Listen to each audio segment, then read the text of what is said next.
rublos. O rublo frente ao dólar teve uma desvalorização de mais de 250% em pouco mais de 10 anos.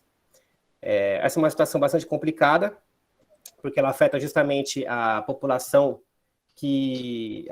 russa que começou a enriquecer naquelas duas primeiras, no primeiro decênio, na verdade, dos anos 2000, que começou a viajar para a Europa, começou a viajar para outros países, trocava rublo por dólar, agora está vendo essa situação mais complicada, inclusive para poder aproveitar aí seus passeios ou importar coisas, enfim. Então, a gente vê uma queda nesse sentido.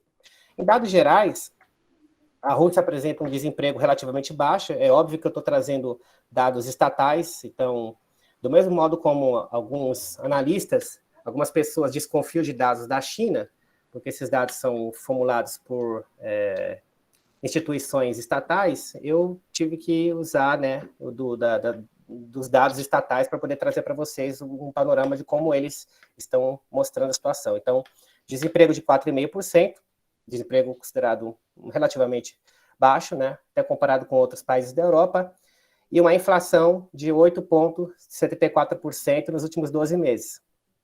É uma inflação que saiu da casa da meta do Banco Central da Rússia, porque o Banco Central da Rússia tinha uma meta de manter a sua inflação de 12 meses na faixa dos 4%, então acabou não atingindo esse patamar que eles mesmos esperavam. E aí embaixo tem uma questão interessante, que é o gráfico de aprovação de Vladimir Putin. Então a gente tem um gráfico aqui, aqui está em formato de... Esse gráfico está mostrando, na verdade, a taxa de aprovação da população frente ao presidente Putin. Então, ele continua sendo um dos líderes mais populares do mundo, porque mesmo nos momentos mais baixos aqui de aprovação, digamos assim, ele ficou acima dos 60%. Então, se você pegar Brasil, Estados Unidos, França, se você pegar Alemanha, vai ser muito difícil você ver um gráfico de aprovação aqui que, nos seus momentos mais altos, passa de 80%, e nos seus momentos mais baixos, ainda assim, é maior que 60%. Então, isso aqui também diz muito sobre como a população russa vê, né, o presidente. Porque essa pesquisa foi feita até por um instituto independente. Esse instituto que fez a pesquisa chama-se Levada. Então, ele não teve aí alguma influência do Estado para poder maquiar números, tá? E, na verdade, agora, a popularidade do presidente, se a gente for comparar aí com esses picos aqui nessas regiões de 2014 e 2016, encontra-se no momento, vamos dizer assim, em baixa. Vou colocar entre aspas tudo, né? Uma curiosidade só da Rússia em si, porque a Rússia, ela é um país que ocupa 2 continentes ao mesmo tempo, ela ocupa a Ásia e ocupa a Europa. No entanto, se a gente for categorizar assim, se for ter que escolher entre um ou outro, a gente pode dizer que a Rússia é mais asiática do que europeia, se a gente for olhar para o território. Porque mais de 70% do território da Rússia se encontra na Ásia. E essa divisão, ela passa aqui, ó, nessa área que eu estou passando o cursor, essa região aqui se chama Montes Urais. Então, aqui, né, da fronteira ocidental da Rússia, pega São Petersburgo, onde eu estou, estou exatamente aqui, né, até os Montes Urais, aqui é considerado Europa ainda, Europa de Leste. E daqui dos Montes Urais passou até Vladivostok, até aqui o extremo leste, aqui já é a Ásia. Então a Rússia ocupa essas 2 posições. Vejam bem que interessante, a maior parte dos recursos naturais da Rússia, as fontes de gás natural, os lugares onde a Rússia acaba obtendo petróleo, ficam na Ásia. Mas 70% da população da Rússia mora na região aqui, ó, nessa parte europeia. Então, população está aqui, vamos, né, a grosso modo, tá? População está aqui na Europa e recursos está aqui na Ásia. Então, você tem aí a importância dessas 2 partes para o governo russo. Aqui é só o brasão da Federação Russa. Esse é um dos 3 símbolos do Estado russo, porque, de acordo com a Constituição, a Rússia tem 3 símbolos estatais. Um é o hino nacional. O hino nacional é considerado um símbolo. A bandeira tricolor da Rússia é considerada um símbolo. E a águia de 2 cabeças também é considerada um símbolo. E ela representa a natureza dual do país, ou seja, ela mostra como a Rússia acaba tendo que olhar ao mesmo tempo para o Ocidente e para o Oriente. E ela tem que tomar cuidado ali com os 2 flancos, ela tem que olhar para os 2 flancos sem se esquecer de um em função do outro, tá? Essa é uma curiosidade em relação até ao símbolo mesmo. Olha só, eu falei que a popularidade do Putin é bastante grande, e agora ela se encontra em momento de baixa, mas mesmo assim está acima de 60%. Por que isso? É muito por conta de comparação. A comparação dos anos 2000 com os anos 90. Porque quando a União Soviética acabou se desfalecendo, quando a União Soviética foi dissolvida em 91, e aí veio à tona a Federação Russa, a gente vê que essa transição de uma economia totalmente controlada pelo Estado para uma economia de mercado, numa espécie de velocidade relâmpago, causou complicações tremendas para o âmbito doméstico. E isso teve reflexo na taxa de crescimento da Rússia. A economia russa, de 92 até 94, ela diminuiu 40%. Então, isso foi catastrófico. A década de 90 toda é a década perdida. Então, quando os russos, pelo menos os russos de mais de 35 anos, isso é importante dizer, os russos que têm memória dessa fase aqui, ó, esses russos vão enxergar o período Putin como um período de estabilidade, um período que pelo menos eles passaram a viver melhor e que, comparado com essa catástrofe aqui, não há que se pensar em críticas ao governo, uma vez que a gente tem uma situação aqui que nos anos 90 foi catastrófica. Aqui são dados também estatais sobre as porcentagens de votos que o Vladimir Putin recebeu nas suas, até o momento, 4 eleições. Eu digo até o momento porque muito provavelmente ele vai participar de mais eleições.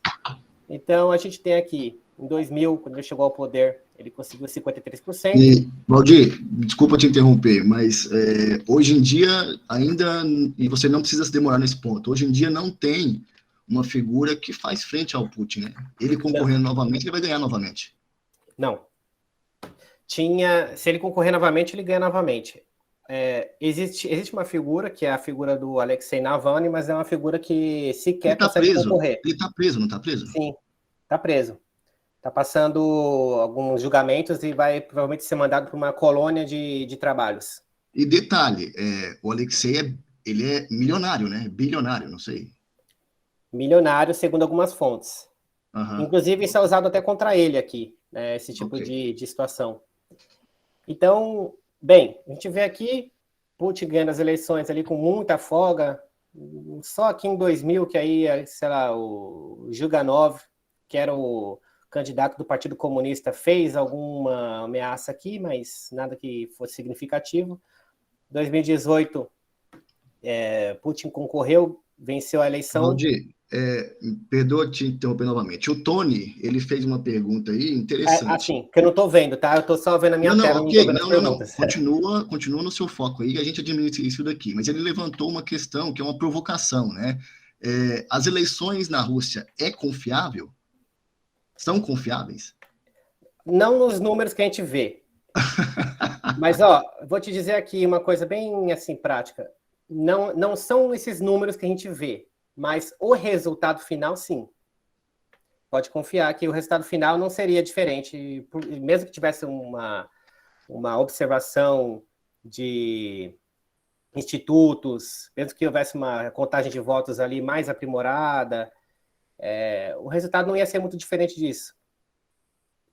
O que eu digo é assim, não seria diferente da vitória do atual presidente. Agora, em termos de número, diminuiria. Eu ia perguntar, o que você está querendo dizer é que, legitimamente, Putin ele tem a maioridade, né? maioria dos Exato. votos. Aí você diria assim, tá, mas seria 76? Não, não seria 76, mas seria mais do que, mas seria suficiente para ganhar a eleição. Ok. Então, assim, há uma grande rejeição, mas não é uma rejeição a ponto de falar assim, nossa, mas se aqui fosse tudo tão claro, tão transparente, ele nem não ganharia. Não se pode dizer isso. Uhum. De fato, enfim, né?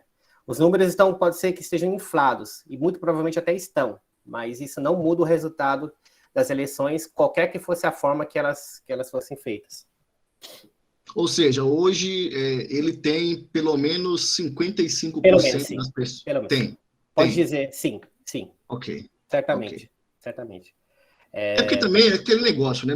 Assim como no Brasil, a grande massa populacional que realmente dá voto, ela está muito mais preocupada com a sua própria vida, né? Então, o às dia a vezes, dia. a gente dá muita repercussão para o que sai na mídia ou na rede social, só que na Rússia profunda, no Brasil profundo, as pessoas não estão preocupadas com isso, não estão conectadas, linkadas dentro da política, olhando a lupa ali. Isso é coisa de cientista político, etc. e tal. Exatamente. Né?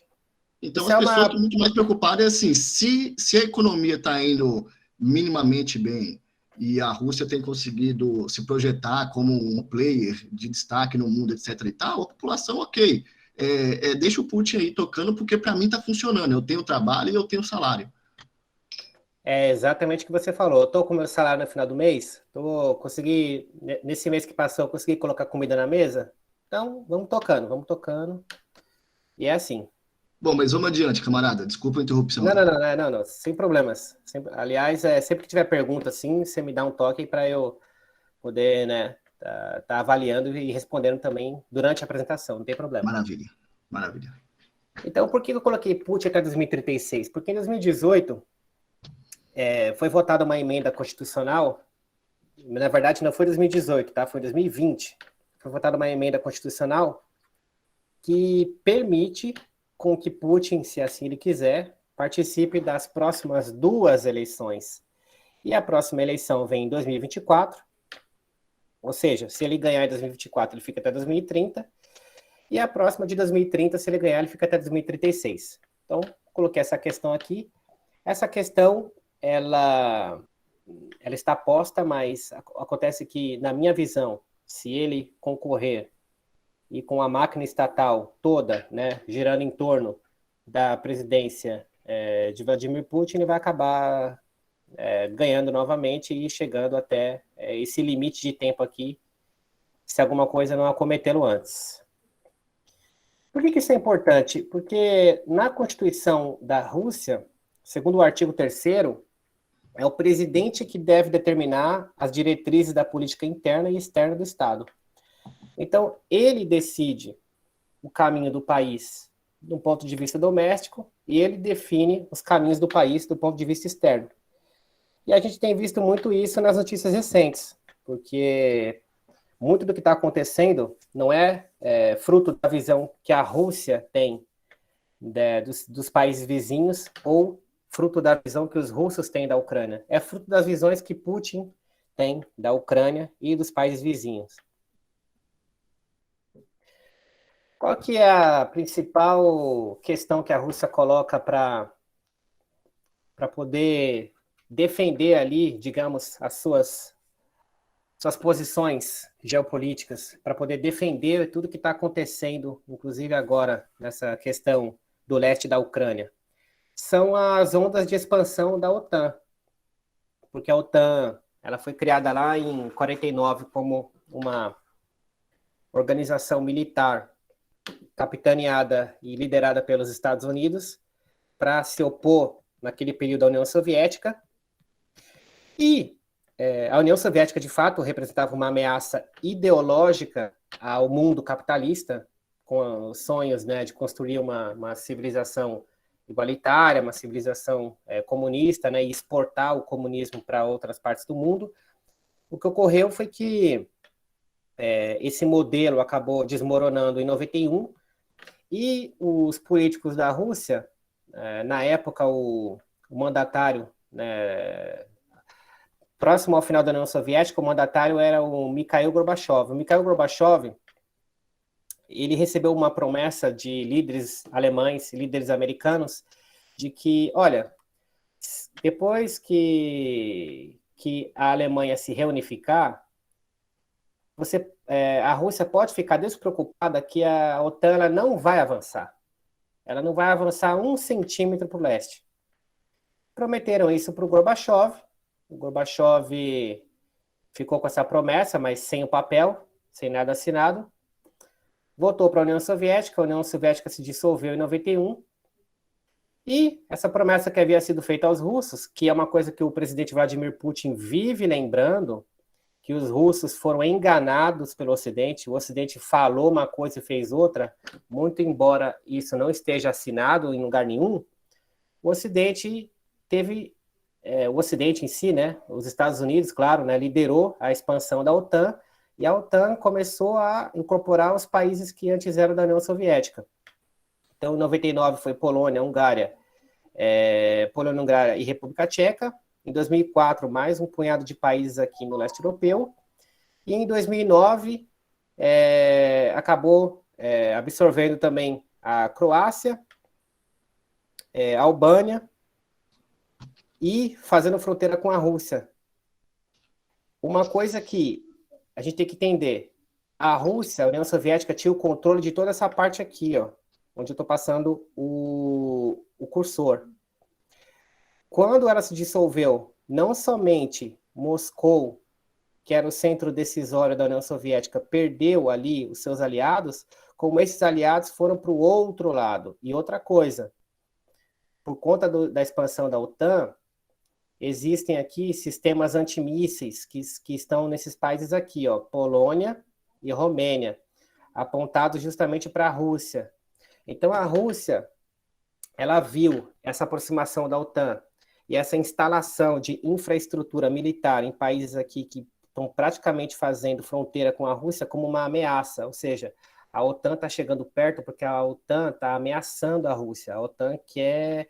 As intenções da OTAN não são só admitir novos membros. A intenção da OTAN é se contrapor à Rússia e, no limite, provocar ali um confronto militar. Essa é a visão que tem agora o atual presidente Vladimir Putin. Essa aqui é uma questão de geopolítica. A geopolítica da Rússia ela é bastante derivada de uma percepção que o país tem como vulnerável, isolado e periférico. Por que eu digo periférico? Não periférico porque a Rússia não tem importância.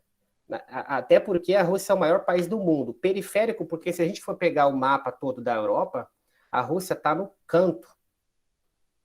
A Rússia está, entre aspas, ali, ela está encurralada. Ela é o país que está no canto. E não é só isso, ela não só está no canto, como essa região aqui, que passa, aqui, não tem ali as divisões dos estados, tá? Mas a Ucrânia fica por aqui, ó. E aqui, essa região é uma região de estepe. Essa estepe, ela é um tipo de terreno que não oferece obstáculo natural para um exército estrangeiro. Então, um exército que queira, né, invadir a Rússia, vamos dizer assim, um exército do ponto de vista convencional, né, infantaria, ela poderia atravessar ali o território que vai da Europa de Leste e adentrar a Rússia sem enfrentar montanhas, sem enfrentar grandes rios, sem enfrentar depressões, porque isso aqui fornece um corredor de entrada para a Rússia que é bastante simples de ser transpassado, né, por tanques e por pessoas. Então, o Estado russo em si tem uma percepção de vulnerabilidade, ele está com o flanco, entre aspas, aberto. E é justamente nessa área ocidental, na fronteira ocidental da Rússia, que ela sente que esse flanco está aberto para uma invasão. E ela já tem traumas históricos com 2 invasões, né? Porque primeiro Napoleão invadiu, depois Hitler invadiu. Então ela tem essa questão na memória. E o presidente Putin também tem essa questão na memória. Em 2007, o Putin foi para a Alemanha e ele fez esse discurso aqui, ó. Ele falou: a expansão da OTAN não tem a ver com a modernização da aliança, mas sim representa uma séria provocação à Rússia que reduz o nível de confiança. Isso quer dizer o quê? Não é só a Rússia, do ponto de vista histórico, que tem essa vulnerabilidade, que ela se sente com medo, mas ele pensa que a OTAN é uma ameaça à Rússia, e isso é uma das principais visões que ele tem de mundo. E isso é importante porque a gente vai acabar explicando o que está acontecendo na Ucrânia nos dias de hoje.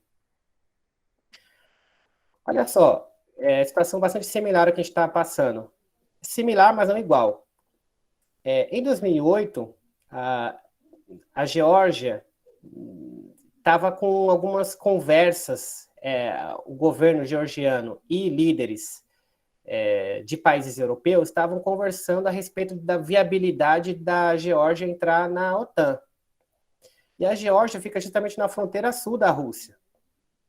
Só que dentro da Geórgia tinham duas regiões que não estavam muito bem acomodadas ali sob o governo central aqui. Eram regiões que tinham etnias diferentes.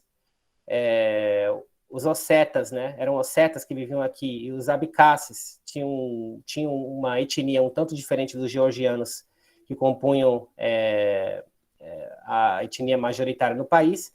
E, em vista disso, existiam aqui, nessas partes, um contingente russo, nessas duas regiões, um contingente russo de missão de paz.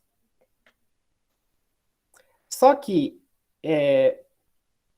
o presidente georgiano na época, que era o Mikhail Saakashvili, ele foi, entre aspas, encorajado pelo presidente americano George W. Bush a agir com um pouco mais de contundência em relação a essas partes aqui, a Ossétia e a Abkhazia, e aí ele foi tentar retomar o controle por via militar. Quando isso aconteceu, isso acabou atingindo ou acabou afetando o contingente russo que estava aqui. Isso foi pretexto para uma invasão russa, que aconteceu em agosto de 2008, numa guerra contra a Geórgia. Então aqui a gente tem uma foto aqui dos russos atravessando a fronteira, e essa guerra contra a Geórgia mandou um sinal para a OTAN, naquela época, 2008. No sentido de que a Geórgia estava conversando para entrar para a OTAN. E a Geórgia tinha duas regiões separatistas aqui que estavam começando a olhar para Moscou por ajuda. Quando o governo georgiano caiu entre aspas, na armadilha, digamos assim, de tentar resolver a situação de forma militar, a Rússia entrou e aí venceu a guerra contra a Geórgia, e essas duas regiões aqui foram consideradas como independentes, mas pela Rússia, não internacionalmente. Pela Rússia e um punhado de países ali, acho que uns 4 ou 5 países que são amigos da Rússia. Então, foi isso que aconteceu. Então, a gente vê a situação um pouco parecida com o que está acontecendo hoje, mas ainda sem uma invasão, como foi o que aconteceu na Geórgia em 2008. Bem, o que o presidente à época russo, que era o Dmitry Medvedev, falou? Por conta da Constituição da Rússia, ele como presidente e a Rússia como país, ela era obrigada a proteger a vida e a dignidade dos cidadãos russos onde quer que eles estejam. Isso aqui, ele não se limita a só cidadãos russos, mas moradores, pessoas de outros estados que tenham a etnia russa. E isso aqui é importante porque essa questão de proteger a vida de pessoas de etnia russa, proteger a vida de pessoas que estejam, entre aspas, sob o perigo de sofrerem uma violência estatal, é o que vem sendo usado como discurso para justificar justamente o que a Rússia acabou de fazer, que foi o reconhecimento de Lugansk e Donetsk como repúblicas independentes. E eu vou chegar lá daqui a pouco. Em 99, aqui, o Putin ele já falava que a Rússia é uma grande potência e que ela sempre teve zonas legítimas de interesse no exterior. Essas zonas de interesse são locais onde a Rússia enxerga com muita desconfiança tanto o avanço da União Europeia como o avanço da OTAN. E esse tipo de situação acaba afetando justamente quais zonas? Acaba afetando essa região aqui da Ásia Central. Esses países aqui são todos majoritariamente muçulmanos, eles fizeram parte da União Soviética, mas depois que a União Soviética se dissolveu, eles se tornaram independentes, mas continuam aqui sob a órbita, sob o olhar ali atento do Kremlin, sob o olhar atento de Vladimir Putin. O Cáucaso, onde ocorreu em 2008 a guerra contra a Geórgia, e, sobretudo, aqui, a fronteira ocidental da Rússia, onde a Rússia se sente mais insegura do ponto de vista geopolítico, que é onde pega aqui a Bielorrússia e justamente a Ucrânia. Então, veja só, a gente tem hoje, depois de 2014, depois da crise ucraniana de 2014, em que a Ucrânia acabou vivenciando uma mudança de governo por conta de protestos, em função do fato de que, no começo daquele ano, no começo de 2014, a Ucrânia, ela, digamos assim, ela deu para trás em firmar um acordo com a União Europeia, um acordo de associação, em que ela ia aproximar os seus laços com o bloco europeu, por conta de não querer antagonizar a Rússia. E aconteceu que, depois disso, e depois da anexação da Crimeia, houve um racha. Então, depois da queda da União Soviética em 91, a Ucrânia ela conseguiu levar uma política ali de balanço de interesses. Então, ela conseguia, ao mesmo tempo, atender aos, digamos assim, aos interesses europeus e atender aos interesses russos. Ela não tinha uma predileção muito forte, nem por um, nem por outro. Ela levou a situação, digamos assim, em banho-maria. Mas, depois de 2014, a Ucrânia, em vista do que aconteceu na Crimeia, e em vista da crise que foi gerada por ela ter desistido de se associar com a União Europeia, e depois que entrou no governo esse cidadão aqui, Petro Poroshenko, a Ucrânia se voltou totalmente para o Ocidente, totalmente para a Europa. Passou a ser o principal objetivo do Estado ucraniano ser admitido na União Europeia e ser admitido na OTAN. Isso foi... Bem, aqui eu só estou trazendo aqui a questão da Crimeia, né? Uma região disputada. Claro que a Rússia diz que a Crimeia é parte da Rússia, e a Ucrânia e a comunidade internacional ainda vê a Crimeia como parte Desculpa, a Rússia vê a Crimeia como parte da Rússia e a comunidade internacional ainda considera a Crimeia como parte da Ucrânia. Mas isso nem tá mais isso nem é mais trazido como um fator, né? A Crimeia já é da Rússia e pronto, não adianta. Hoje em dia, ela já deu um passo à frente. Se eles não ficarem espertos, a Lugansk e Donetsk vai ser também da Rússia. Perfeitamente, perfeitamente. A evolução das coisas, ela pode chegar sim a esse ponto. Porque aqui o que aconteceu em 2014?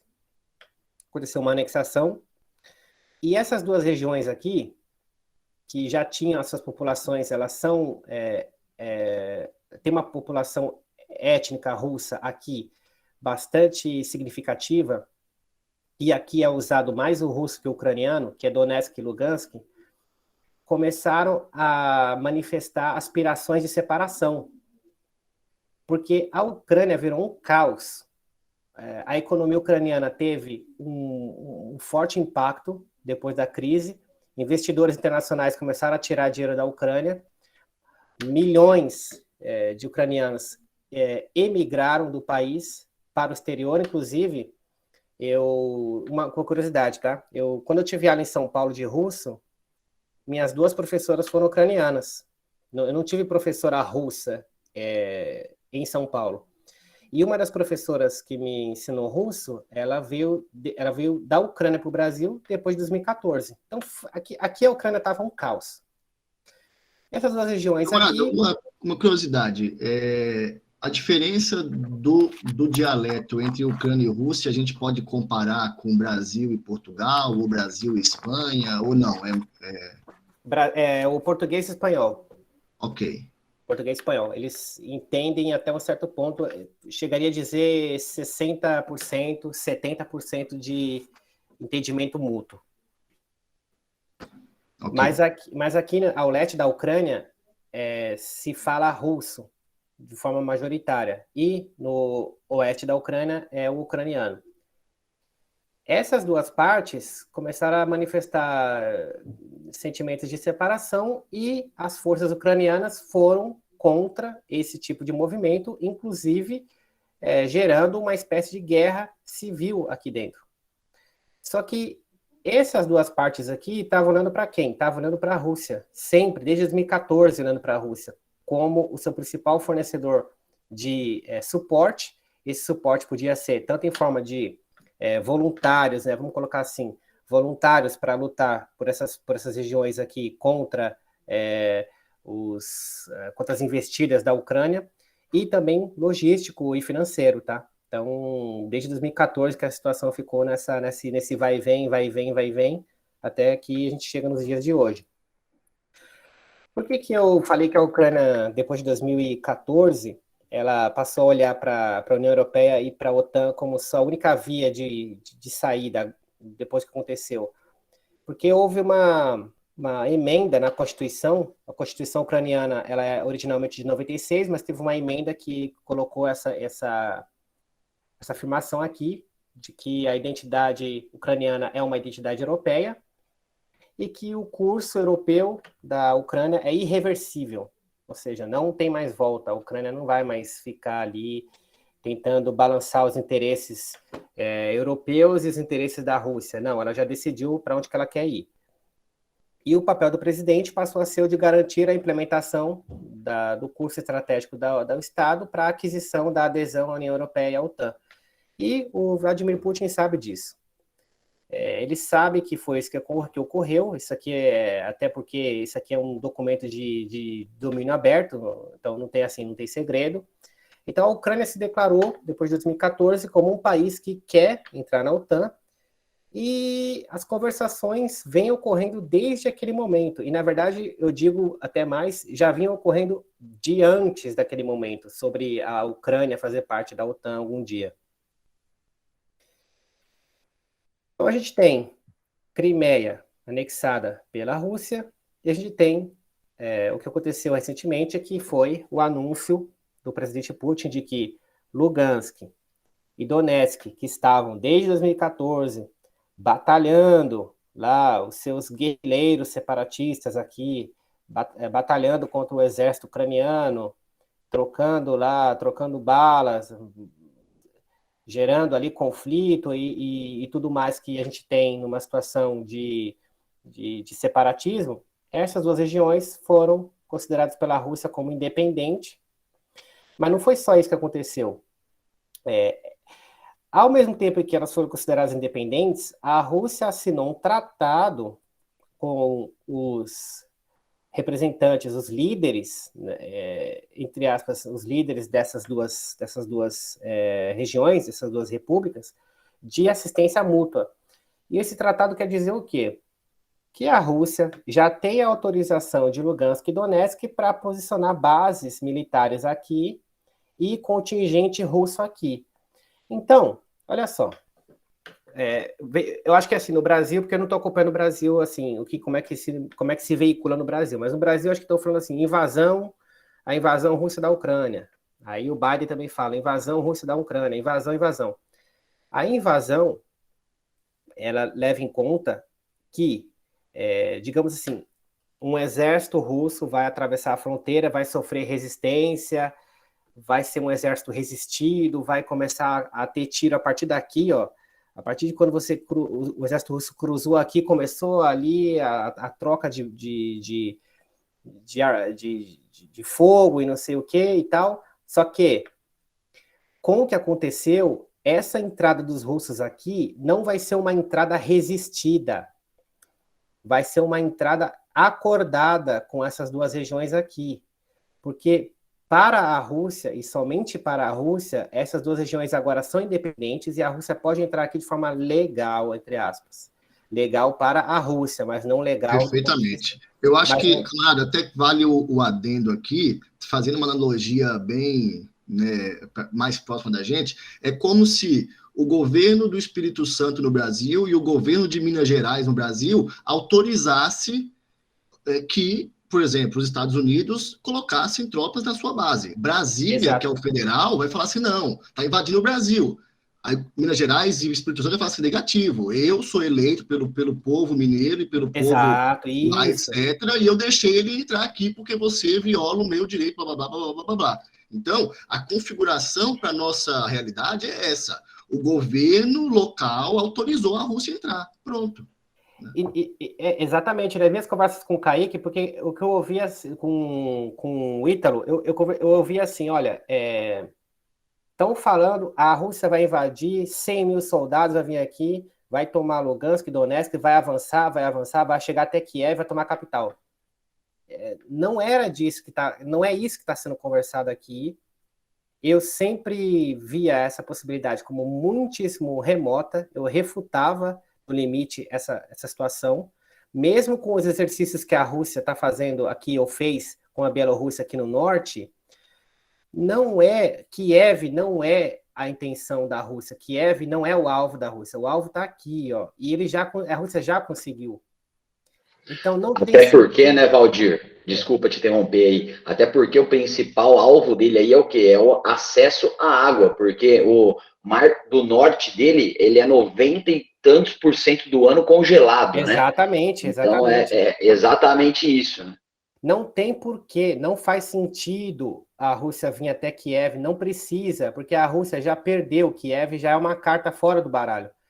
Aqui, a Ucrânia, o que sobrar, por que eu falo o que sobrar da Ucrânia? Porque agora ninguém sabe o que vai acontecer. Assim, onde vai chegar a Rússia, aí é uma questão que só o Vladimir Putin sabe.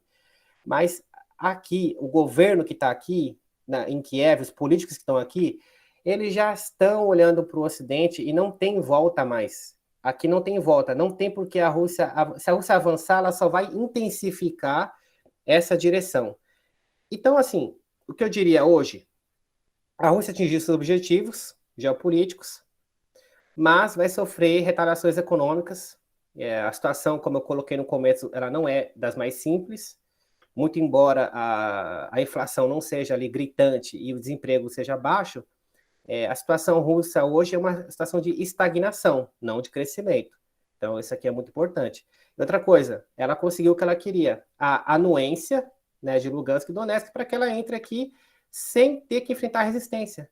Coloca bases aqui e fica esperando o que a Ucrânia vai fazer. Se a Ucrânia for, digamos assim, responder militarmente, for retomar militarmente, aí sim pode ocorrer o cenário de 2008 da Geórgia, ou seja, uma guerra entre Rússia e Ucrânia.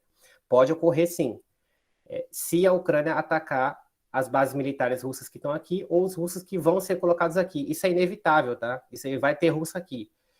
E, em vista dessa guerra entre Rússia e Ucrânia, a minha percepção é de que o Ocidente vai apertar sanções, mas não vai ser tão duro na Rússia assim, porque a União Europeia, por exemplo, não pode fazer muita coisa, e eles vão, nas palavras, né, os americanos vão mandar apoio à Ucrânia e vão mandar armas e tudo mais, mas a questão vai ficar dividida entre esses dois países aqui. Não vai ser fácil para a Rússia se eles entrarem numa guerra com a Ucrânia, porque a Ucrânia não é a Geórgia, olha o tamanho do território da Ucrânia. A Ucrânia é o segundo maior país da Europa. Então, assim, não vai ser fácil uma guerra com a Ucrânia, um exército que é bem melhor preparado do que o georgiano. No entanto, a Rússia vence a guerra por questões objetivas e por questões técnicas, ela vence a guerra, mas não vai ser fácil. E também, Valdir, até o que aconteceu em 2014, lá na Ucrânia, lá na Praça de Maidan, mostra para a gente que os ucranianos têm, ao ditado popular, né, sangue nos olhos. Sangue nos olhos.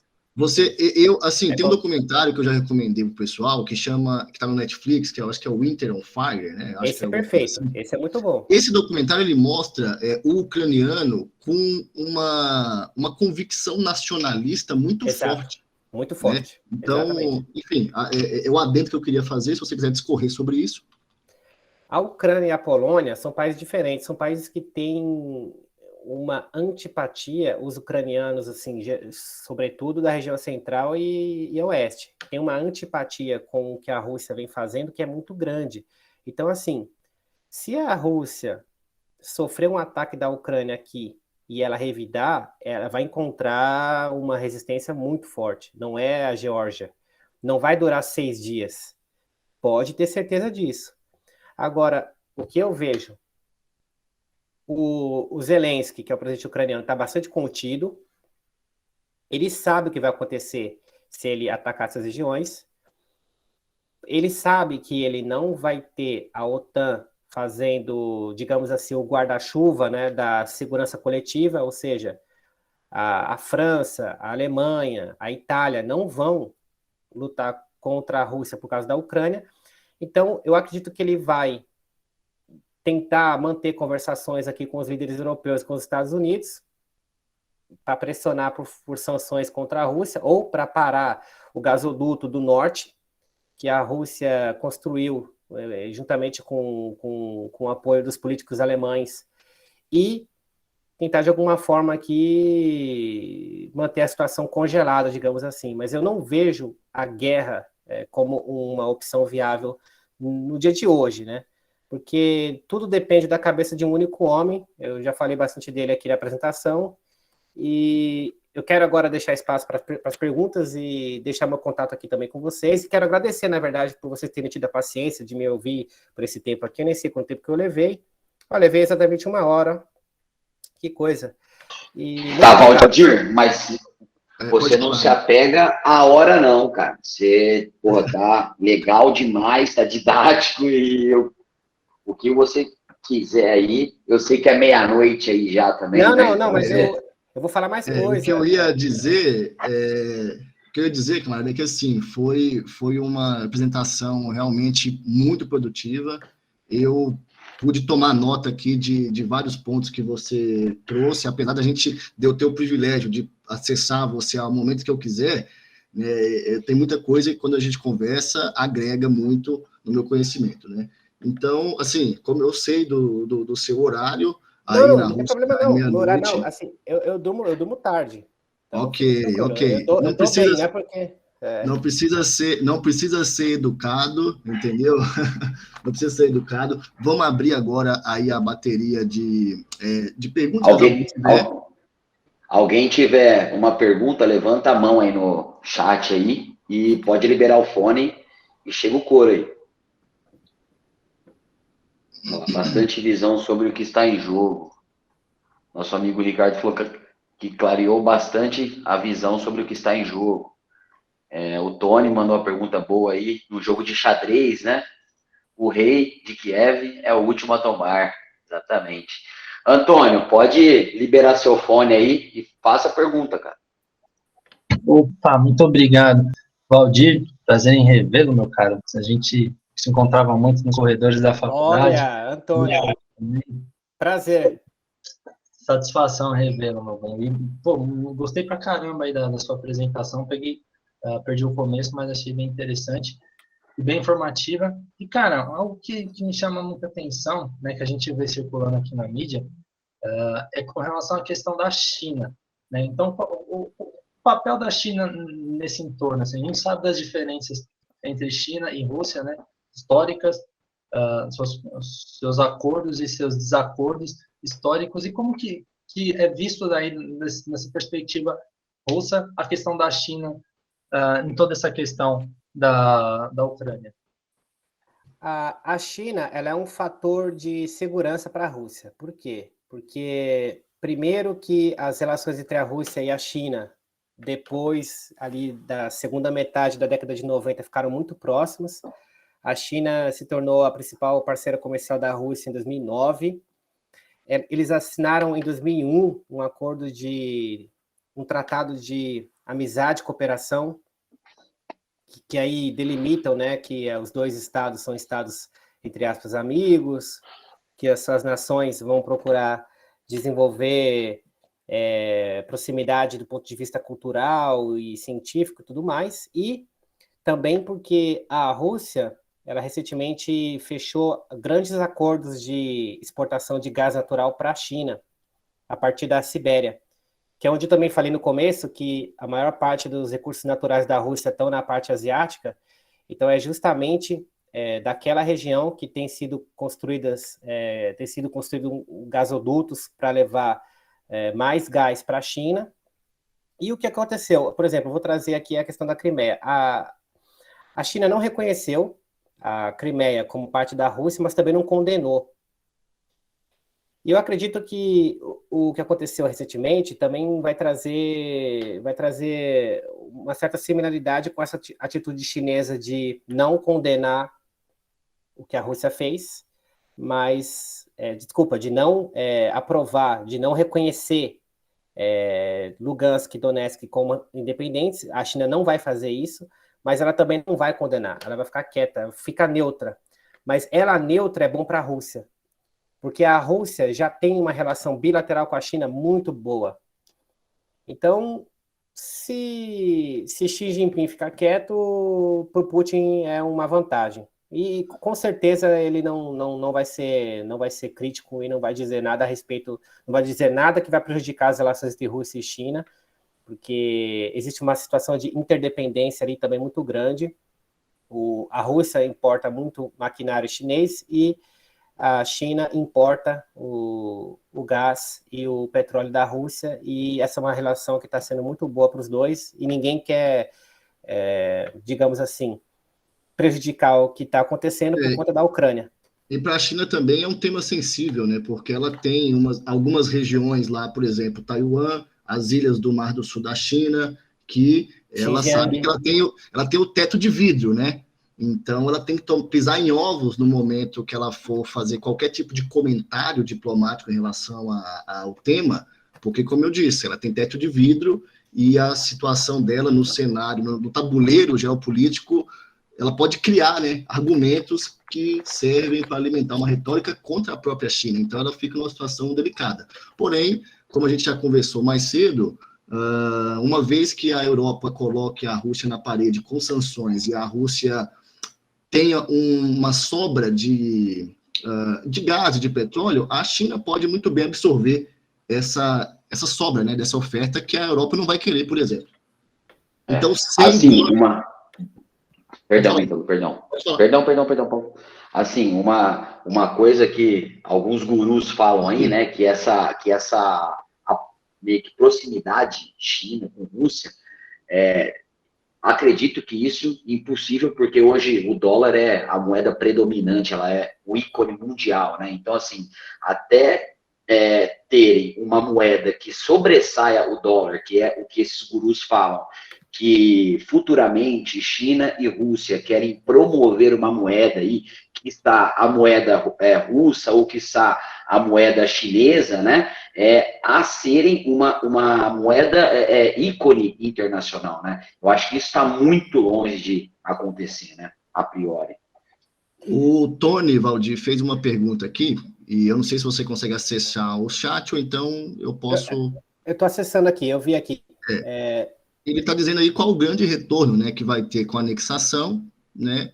Enfim, você está vendo a pergunta aí, se você quiser discorrer sobre o tema. Primeiro retorno, ganho de popularidade do presidente, num momento de estagnação econômica. Isso é o fator primeiro. Aumento do patriotismo, sentimento do patriotismo em uma parcela da população, não vou dizer que significativa, porque as pessoas aqui, pelo menos as que eu tenho contato, que são mais jovens, né, do que 35 anos, estão cansadas já do mesmo presidente à frente do país por 22 anos. A segunda questão é desestabilizar qualquer possibilidade da Ucrânia ser admitida na OTAN, porque existe uma cláusula na OTAN que é assim, para um país ser admitido, ele tem que ter o controle total do seu território. Porque se a OTAN ela admite um país que tem disputa territorial com outro, ela está criando um problema para ela mesma. Entende? Eu estou admitindo um Estado que já tem problema com outro Estado. Então, eu estou colocando em jogo um potencial uso do artigo 5º. que diz o seguinte: se um Estado é atacado por um agressor estrangeiro, todos os Estados da OTAN têm que defender de forma coletiva. Então, quando você tem duas regiões ali, que para a Rússia são independentes, mas para o cenário internacional, para a comunidade toda, ainda faz parte da Ucrânia, mas a Ucrânia não tem controle de lá, e lá vai ter base russa, você está meio que descartando a possibilidade da Ucrânia entrar na OTAN. Porque para a Ucrânia entrar na OTAN, ela teria que ter o controle de Lugansk e Donetsk, ela teria que ter o controle da Crimeia de volta. E sem confronto com a Rússia não dá para fazer. Do ponto de vista prático, não dá para fazer. Então, isso é o segundo fator.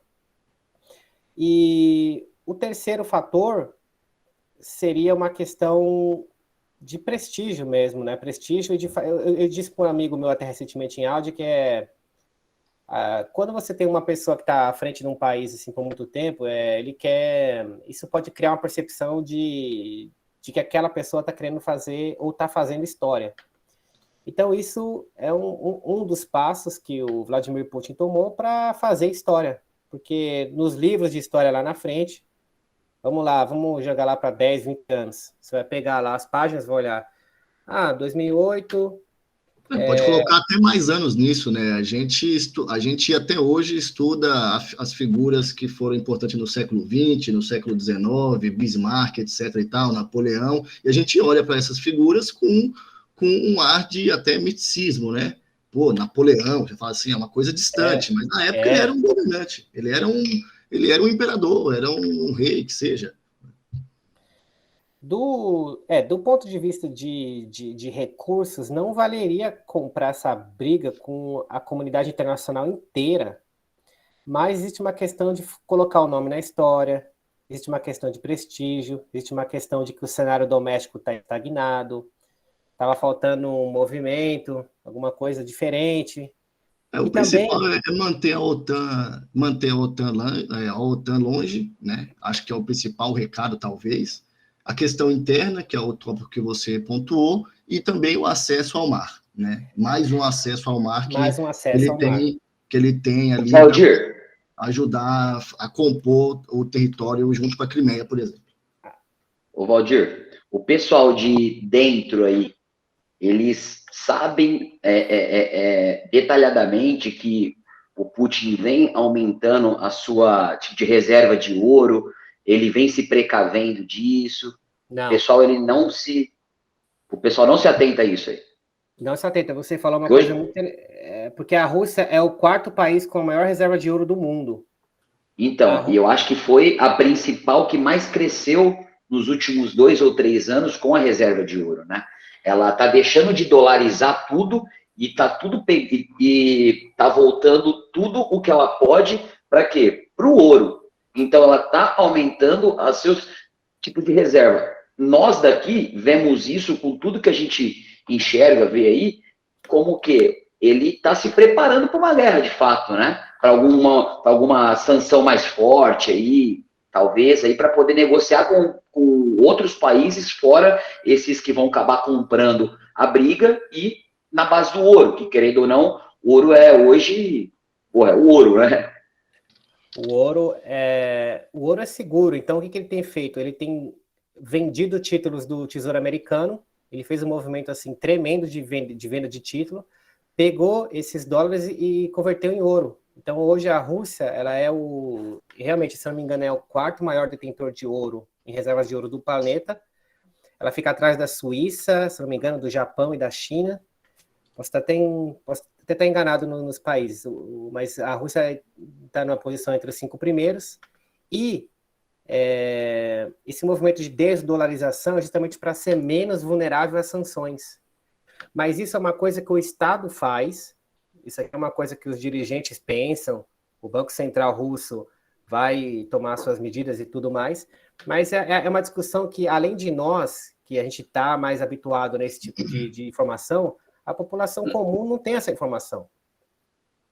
Hoje é a Alemanha com 3.362 toneladas, Itália com 2.451, França com 2.436, Rússia vem em quarto lugar realmente, tá? Com 2.298 toneladas de ouro.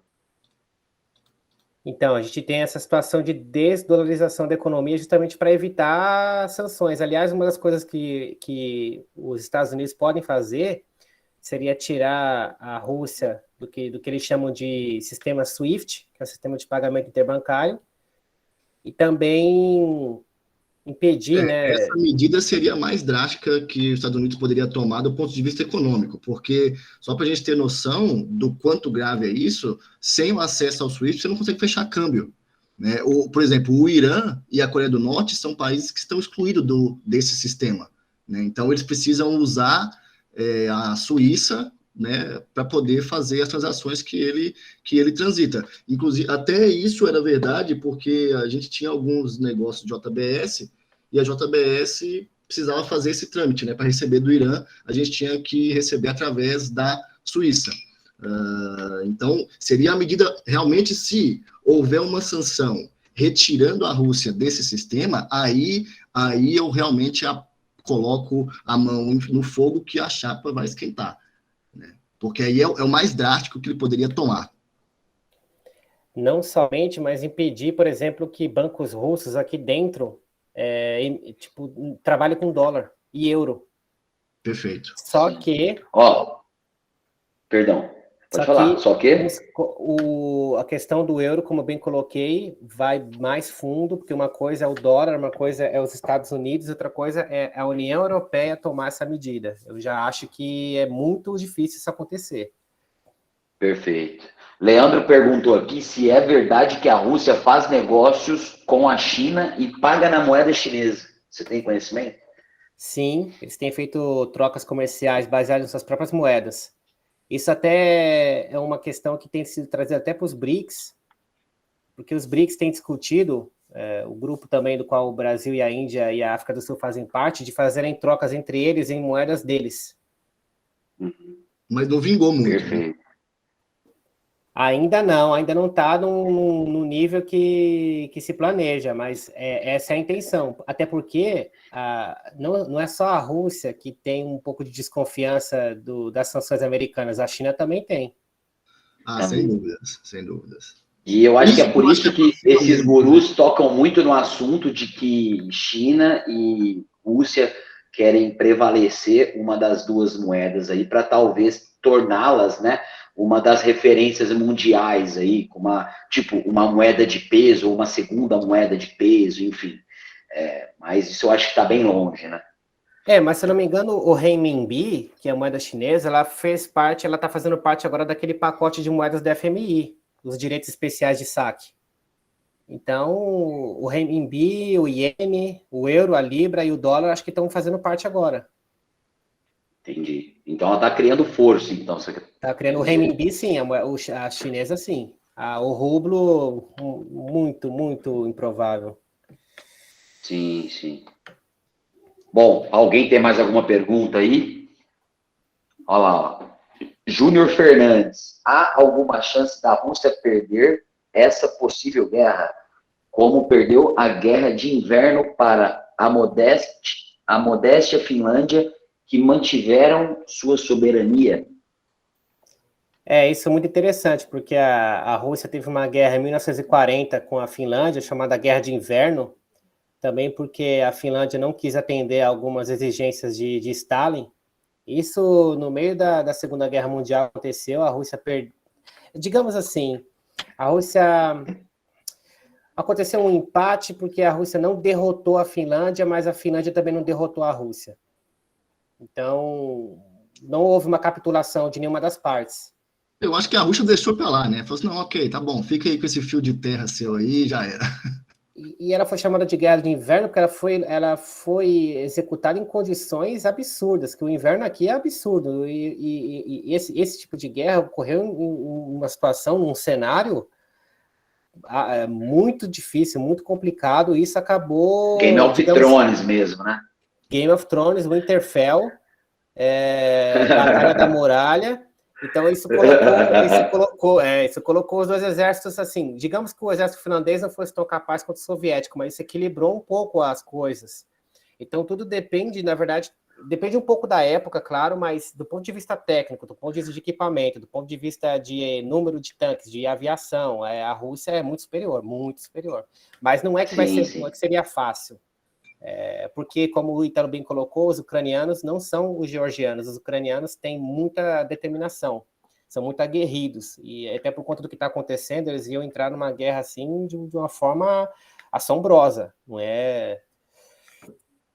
O Tony fez uma observação aqui. Morte branca. O maior sniper do mundo aí surgiu com essa guerra, a Morte Branca. A Morte Branca, exatamente. Perfeito, Tony. Legal. Bom, Excelência, eu vou te dizer o seguinte, que eu teria mais uma série de perguntas, porque nossos bate-papos costumam durar aí 4, 5 horas, né? Da gente nem pegar no celular, deixar o celular de lado e, né? Agora, sim, para a gente dar encerramento, a gente pode até, em outro momento, né? Se essa crise continuar no cenário por mais tempo, a gente vai precisar da sua boa vontade novamente para poder nos trazer a sua visão aí, que está uma visão de binóculo, né? Mas vamos falar aqui de uma amenidade para a gente poder encerrar aqui o negócio. Uma das curiosidades que eu tive quando né, a gente conversou, quando você chegou na Rússia, foi como que as pessoas, os russos, receberam você. Mas isso no cotidiano. O Valdir no bar, o Valdir no trabalho, o Valdir dentro de situações corriqueiras, né, da sua vida na Rússia. Então, tem alguma anedota, alguma peculiaridade aí que aconteceu de social, né, que eu digo, se é que você me compreende? Como que as pessoas receberam? Como é que elas reagem quando sabem que você é brasileiro? Como que elas reagem você falando russo, né? Você falando russo com eles ali e falando, pô, sou brasileiro. Eu imagino que não seja algo comum um brasileiro falar russo, né? Enfim, se puder falar um pouquinho disso, para a gente poder amenizar o tema e também encerrar essa grande apresentação que você fez aí. Mas não fale em russo, tá? Não, tá bom. Essa é a nossa querida língua portuguesa. Então, na verdade, eu tinha uma situação curiosa num museu uma vez, que eu entrei no museu e tinha um guarda lá de uma das salas e ele perguntou, ele me viu, ele parece que notou que eu não era russo, ele ficou tentando conversar comigo, tentar adivinhar a minha nacionalidade. E eu, em vez de falar direto para ele, eu fiquei deixando ele tentar adivinhar, né? E aí ele foi falando, você não é russo. E eu, na hora que eu falei com ele, ele já percebeu, por causa do meu sotaque, entonação e tudo mais. E aí eu deixei acontecer. Eu falei, vamos ver se ele acerta a minha nacionalidade. Aí ele falou, você é estoniano? Não. Você veio do Cáucaso? Eu falei, também não. Você é da Bielorrússia? Eu falei, não. Você é do Egito? Não, também não, sou egípcio. Aí ele falou, não, mas você é da onde? Que não dá para saber de onde você é. Eu falei, não, eu sou do Brasil. Eu falei, como do Brasil? Você é do Brasil? Eu falei, sou do Brasil. E é porque, o que acontece, o que é curioso, assim, para mim, é que as pessoas, aqui na Rússia, uma pessoa assim, elas me veem, elas não conseguem adivinhar que eu sou brasileiro. Por quê? Porque a visão que os russos têm do Brasil é a visão dos jogadores da seleção brasileira. Então, ou são pessoas pardas, ou são pessoas negras, né? Que eles vão associar ao Brasil. São pessoas de pele de tonalidade mais escura. Então, quando eles me veem, eles não acertam nunca que eu sou do Brasil. Aí eu falo que sou do Brasil, eles ficam, nossa, do Brasil? Ah, mas lá não é o país do Pelé, do Neymar? Eu falei, sim, mas também tem outras pessoas lá. Não é só os jogadores da seleção brasileira e tudo mais. Então, eu acho que isso é uma coisa curiosa, na verdade, essa visão que eles têm do Brasil, né, por conta que eles baseiam digamos assim, a aparência, a etnia brasileira por conta da seleção brasileira. E outra curiosidade também é se eles perguntam para mim se eu vi a novela Escrava Isaura e o Clone, porque a Escrava Isaura e o Clone, eu falei, eu não vi essas novelas. Marcou aqui. Escrava As Isaura, novelas brasileiras são famosas lá? Muito famoso. O Clone é uma... Todo mundo aqui, ó, a boa parte das pessoas que conhecem a Giovanna Antonelli, conhece o Murilo Benício, E eu falei, caramba, pessoal, fã da Giovanna Antonelli, falei, que é isso? E eu acho que tem gente aqui na reunião que vai ter que dar um Google lá. Quem é Giovanna Antonelli? Porque ela não é aqui da recente, né? Agora é o TikTok que manda no negócio. Não, TikTok é um negócio fenomenal, cara. Mas camarada, TikTok é um buraco do coelho. O Tony está perguntando aqui da complexidade do russo, né? Se é muito maior que o inglês, se você demorou muito tempo para poder se sentir seguro para poder falar. Eu demorei... E se você fala mais línguas, né? Eu falo inglês. Eu aprendi... Eu fiz 2 anos de japonês, mas cheguei no básico. Com 2 anos cheguei no básico e depois já foi embora. E outra coisa... O russo é muito mais complexo que o inglês, porque o russo tem 6 casos. O que são esses 6 casos gramaticais? Para cada palavra que você aprende, você tem que aprender 6 finais diferentes para aquela palavra. Porque, dependendo da função que a palavra faz na frase, ela tem um final diferente. Então, ou seja, você multiplica o trabalho por 7. Você aprende a palavra original, mais 6 terminações. Então, assim, terrível. Mas eu depois... Eu vim aqui com o básico já, porque eu fiz 1 ano e meio no Brasil. Exato, tipo alemão, exatamente. Eu fiz 1 ano e meio no Brasil, então eu vim para cá com o básico. E aí, vindo para cá com o básico, em 1 ano aqui, eu já estava falando, não vou dizer fluente, mas já estava bem perto de fluente já, com 1 ano. Mas um ano vindo com o básico.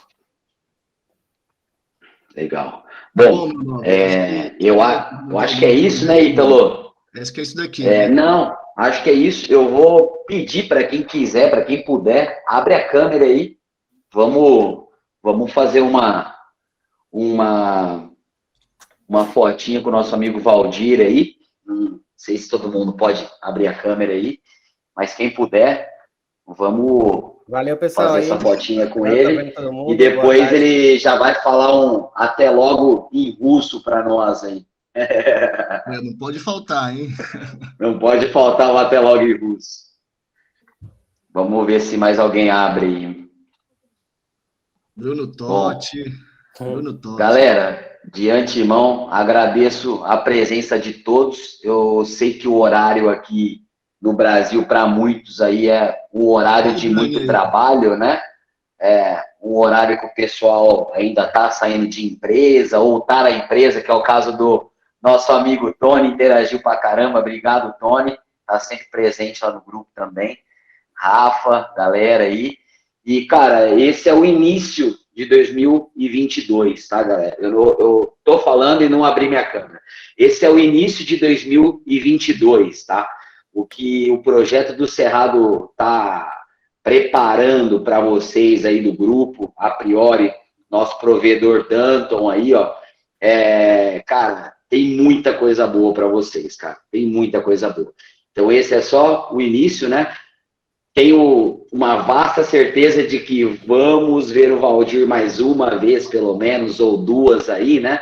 Ele já se mostrou presente, já falou que, pô, tô à disposição. Tô à disposição. Agradeço em nome de todo mundo aqui, do grupo Trader, em nome do Danton.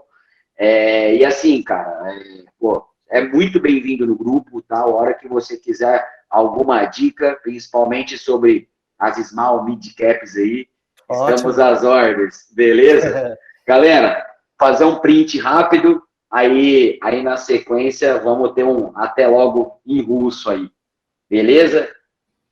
Vamos lá. Bom, vamos encerrar aí, não sei se o Danton quer fazer algum comentário, se não, meu amigo, deixa a sua saudação aí em russo pra gente.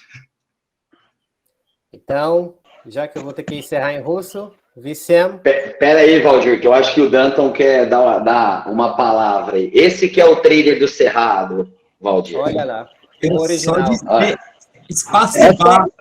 É só agradecer mesmo, Valdir, a sua disponibilidade, a excelente explanação que você fez aí para a gente num momento tão difícil, né, que muitos investidores estão passando, e essas oscilações de notícias ocasionadas por essa tensão que está tendo aí na região, Foi bastante esclarecedor a live, eu particularmente gostei bastante. E agradecer e falar que as portas estão abertas, quiser participar do nosso grupo, enfim, agradecer mesmo, porque essa apresentação aí não tem preço. Não tem preço, perfeito. Muito obrigado, Danton, muito obrigado a todos que participaram aí, fico muito feliz, realmente é uma honra para mim, foi uma honra. Boa. A gente diz o mesmo. Agora manda aquele Hasta la vista, baby, em russo aí. Всем до свидания, до следующей встречи. Caramba, é isso aí, galera. Obrigado. Obrigado, pessoal. Um abraço a todos. Obrigado, gente. Muito obrigado. Valeu, tchau, tchau. Valeu.